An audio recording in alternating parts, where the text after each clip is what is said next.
This is Jake with Scala Coffee Gear, and today I'm going to be sharing just a few tips and tricks for your Solis Scala Coffee Grinder.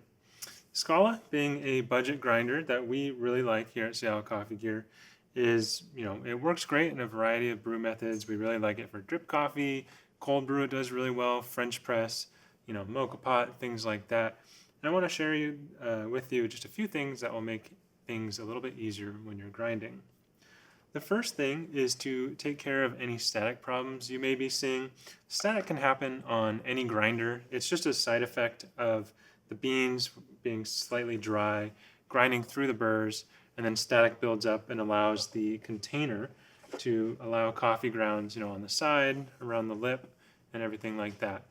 But for any coffee grinder, the moisture and the humidity in the beans is really what is causing a lot of static problems. So if your beans are too dry or if the relative air is too dry, you can get more static because of this, and you'll see tons of grounds being dispersed everywhere, and it makes cleaning a chore. So a really easy and quick tip for you for the Scala, or really any coffee grinder, is just take a spoon, just a regular old spoon. It can be a tablespoon, a teaspoon, what have you, and get it just slightly wet. I have a cup of water here. I just dip it in, just let a few drops sit on top. Doesn't matter how much water, just only a few drops of water. Get the drops in there and then just stir your beans around. What we're doing is basically we're increasing the humidity within the grinding environment. Really, it's just adding more moisture into the beans and the grinding path so that when you're grinding, you're not seeing as much static because there's less static to accumulate because the beans are more moist. So I'm going to give that a stop. I'm going to run it for a few seconds.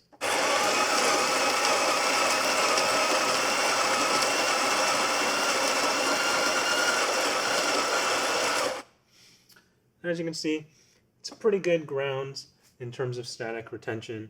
And when I pull out the container, you barely get any static up here at the top of the ring or around the side. So it keeps your grinder nice and clean, and it gives you a much better grinding experience in the morning for your coffee or morning brew. And today, I forgot to mention that I'm using Dialed In by Camber Coffee. This is a partnership that we have with Camber Coffee to make an exclusive blend just for us. We really enjoy Camber's roastery and all the coffees that they have to offer. They offer some really exciting blends.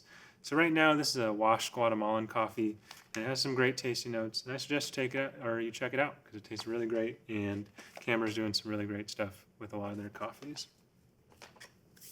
So back to the Scala, and another tip and trick that I have with the Scala, and what I've noticed on a lot of these smaller body grinders, is that the grind range is just not inaccurate, but not necessarily exactly what I'd want for my use when I'm using it in the morning. So the Scala actually has just about 23 grind settings from coarsest to finest. And there are some recommendations that we've made prior on the grind settings, for in general, coarsest to finest. But when you're grinding with the Scala, I would suggest actually grinding 2 notches finer than you typically would in terms of coarse or fine. If you're not seeing the results that you want out of your grinder, then this is definitely a step that you can try to get a better brew. I've noticed that, a 15 on the Scala, I'd really want it to be more like a 13, so I just adjust accordingly, and I always grind 2 steps finer. You'll get the hang of it when you're doing your morning brews, but the coarseness setting to the fineness setting, I'd always err on the side of finer, and I think you'll get a lot better results, especially with the Scala, and any grinder really, but with the Scala specifically. And the last thing I wanted to share with you is just how to keep your Scala clean and making sure that your beans are being ground to their freshest and with a clean grinder. So I'm going to empty the beans out from the Scala here. Just going to place them into an empty air skate.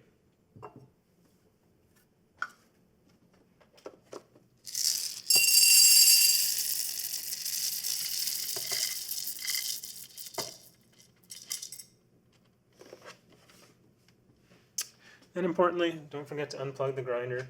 Anytime you're going to be touching the inner mechanisms of a grinder, you really want to make sure that that is unplugged and unpowered. Turn the grinder all the way to the coarsest setting. There's a notch here, which you'll see will line up. Take the hopper off, and inside you're going to see the cone burr and the burr that sits into it. And I'm just going to take a brush, so I'm going to just empty this out a little bit more. And you can actually just pull this burr right out. When you get the Scala, I believe you need to install this burr. It comes separate in packaging. But you'll see in here that, just like any grinder, there is ground coffee residue and things like that. Every 2 weeks, if you're using a darker roast, or every month, I would suggest just giving it a nice clean out. And I'm going to use a grinder brush just to make sure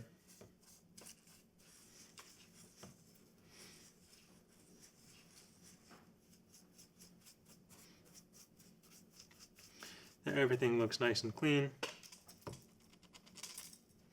and that all the ground coffee is out of there. Because what happens over time, you get some stale ground coffee stuck in the burrs, and getting all that out and making sure that it's nice and clean, it's going to give you a fresher tasting, better tasting cup of coffee at the end of the day.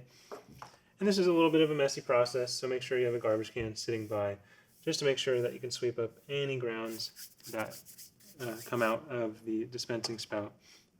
So I'm going to replace that. Take the burr, and you'll feel it just slot right into place. You want to make sure that it doesn't turn on its own. You can just pull it out, and it slots nice and snugly right back into place. Take the hopper, make sure that you recognize where the notch is, and just give that a nice turn towards the coarsest setting. Replace your lid, and your grinder will be nice and clean. It's not a super deep cleaning for the smaller grinders like this, but it does really help to improve your grind consistency and your grind quality. Now with a small grinder like this, there's not too many other things you can be doing to be getting a better brew. Just making sure that you have good humidity levels in your coffee by stirring the beans with a spoon if you're seeing a lot of static, making sure that your grinder is nice and clean, and then making sure that the grind size is what you need and not what you think you need, because grinding finer on this Scala definitely has netted in better results in my morning brew, and I think it will for yours as well. I want to thank you for watching. We really appreciate it when you watch videos like this. Don't forget to like, comment, and subscribe, and we'll see you next time at Scala Coffee Gear.